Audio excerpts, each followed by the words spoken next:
Hey everybody, it is Tony. I was recently speaking to a group of business leaders on how to mentor and coach young people effectively, and I got a really great question from someone in the audience, and it was about what should young people be focused on when it comes to career-life balance.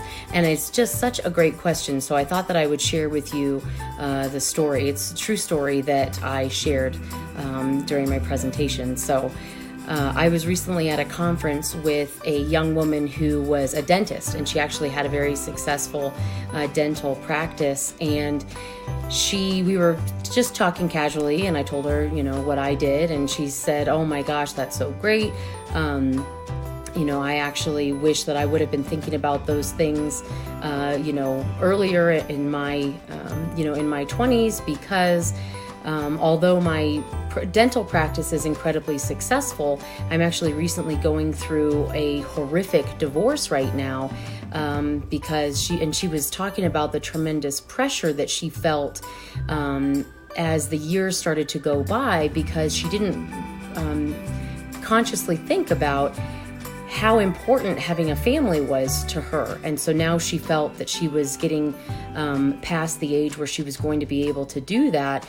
And she was really sad, not only that she had chose to marry somebody out of the fear of time slipping away, but also now that she was going through a divorce and she hadn't thought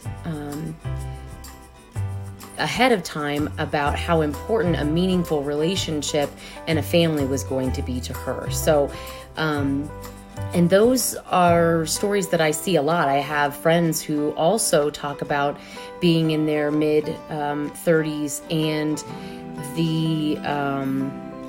the talent pool, I guess you could think of it, is it's not as easy. It's not as easy to date the older you get, and people have a lot more going on in their lives. And so I just wanted to share that story, and also talk about when you are laying out your professional goals, it's also a really great time to be thinking about your personal goals as well, and how your professional goals fit into your whole life. Because you can be incredibly successful, and it's not just for women either. It's for young men as well. But think about the things that are really important to you as you are thinking about and crafting your career path. So I wanted to share that. Thought that it would be helpful, and if you have any questions about this, I would absolutely love to answer those. So pop into the comments below. If you found it valuable, I'll put a link in the comments also where you can find some more career success tools and resources. That's all I got for you for right now, and I'll chat with you again soon.